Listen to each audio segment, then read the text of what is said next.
Hi guys, gusto ko lang i-share sa inyo yung ginagawa kong meditation and manifesting practice. Usually, pinagsasabay ko sila kasi I really honor both. Kasi para sa akin, sobrang sacred nila. Kaya whenever may gusto akong i-manifest, ginagawa ko siya through meditation talaga. So, ito yung step ko. Number 1 is surrender. Hindi ako nag-a-ask agad, kundi nagpapakumbaba muna ako sa harap ng mas mataas sa akin. Alam mo yung feeling na haharap ka sa isang trial na hindi ka pwedeng may dalang ego, pride, or guilt. Yung state na parang sinasabi mo sa sarili mo, hindi ako ang may control sa buhay ko. Hindi dahil wala akong power, kundi alam kong may mas mataas kasi sa akin sa mga plano ko, sa mga decision ko, and that's God. Hindi ito defeat, but honesty. Number 2 is grounding. Feel mo yung paligid mo talaga. Feel the nature. Mother Gaia. Hindi lang basta relax, kundi aware ka. Yung hangin sa balat mo, yung lamig ng sahig or lupa kung saan ka. Yung tunog ng ibon, yung boses mo, yung boses ng tao sa paligid mo, yung galaw ng mundo. Parang nakikita mo yung difference ng creation ng tao versus sa creation ni God. Yung artificial at yung natural. Hindi para ihiwalay, kundi para ma-recognize mo yung truth versus illusion. Yung balance na nandito ka sa mundo pero hindi ka limited dito. Number 3 is feel yourself. Ito yung powerful na part. Kasi hindi mo tinitignan yung sarili mo as broken or kulang. You honor yourself as creation din. Kasi kung creation lahat ng nasa paligid mo, ikaw din. Feel mo yung heart mo, yung thoughts mo, yung katawan mo. Parang sinasabi mo na, hindi ako disconnected. You are not just a human trying to find a soul, but you are a soul experiencing a human form. Sa moment na yun, marirecognize mo na hindi ka random, hindi ka mistake, hindi ka empty. May purpose yung existence mo kahit hindi pa fully clear para sa'yo.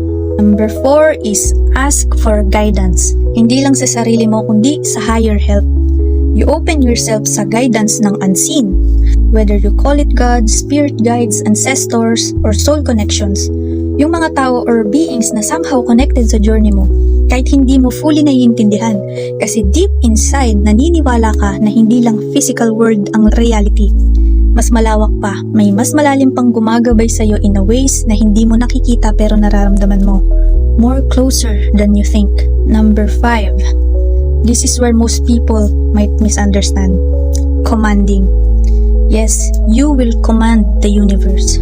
Not from ego, but from the authority of clarity.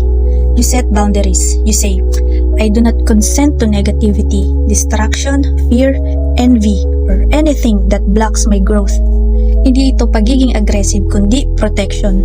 Parang ina-align mo yung sarili mo sa truth na hindi ka nababalik sa lumang version ng sarili mo na kinokontrol ng trauma, past memories, or external opinions.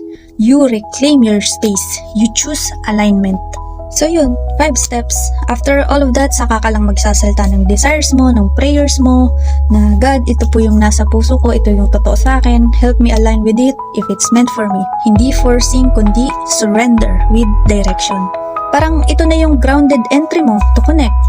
You have the ego death, safety, authenticity, divine guidance, and intention. If yung ibang creators will give you different steps, different methods, different beliefs, paano mo malalaman kung alin yung totoo para sa'yo?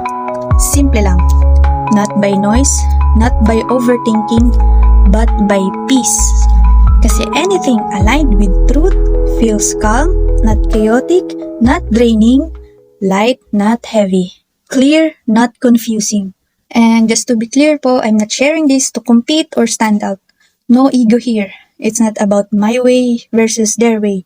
It's about peace, alignment, and honesty. Kung saan ka mas nagiging grounded, mas nagiging ikaw, mas nagiging calm, doon ka mag-stick. Thank you.